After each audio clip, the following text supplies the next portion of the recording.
За госдооч жижигдэр болон хөгжимчтэй баярлалаа. Одоо та бүхэнд хөгжим сургалтч төрийн яваад Монголын танилцуулъя. Монгол хөгжим сургалтчид таарай.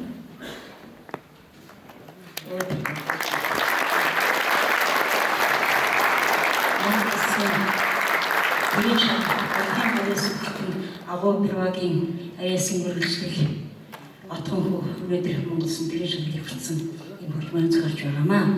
За одоо тэрийн шагнал хөгжмийн зохиол Пирвагийн Монголын зохиол эрт их хүч хэмээх симфони дэртүүдийг сонсгож байна. Тэрийн шагнал ардын жүжиг намсаар хөгжмийн нэрмж улсын филармоны симфони арил хөгжим удирдаач Баяр хүүгийн анар.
Хөрмөж мөн бацтай баярлалаа. Тэгээд манай мөнх бол төгс мэрэгжлийн төвлөрч хөрмөж зохиолчийн мэрэгжил бол аймаа нэрвахна эзэмсэн хөрмөж зохиолч хамаа.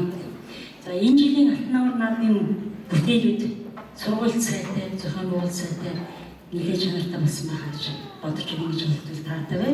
Хоёр төр үргэлжлсэн хөрмөж наадмын данхын бүтээлийн тогтмол өгөр мөнгөлж байна. Сайхан бүтээлүүд гарсан баг. Та бүхний дунд мэрэгжлийн зүйлийн гişүүд сууж байгаа. Тэгээд энэ гişүүд маань том утгатай өнөөдөр биш 2-3 хоногийн дараа алтан намар хөгжмийн наадмын шилдэг бүтээлийг өндөр улсын санхүүжилж авах бүтээлүүдийг тодорхойлно гэж бодож байна. Хөгжимчид та бүхэндээ уран бүтээлийн амжилтыг хүсье. Баярлалаа. Их хөгжмийн сургалт та бүхэндээ баярлалаа. Олон улсын бүтээлүүдийг хөгжимчид хөгжмөөр та бүхэнд уран бүтээлийн амжилт энэ газар санхүүжилж авах хүсье. Дараагийн алтан намараа бүгд мөсөж сая баярлалаа.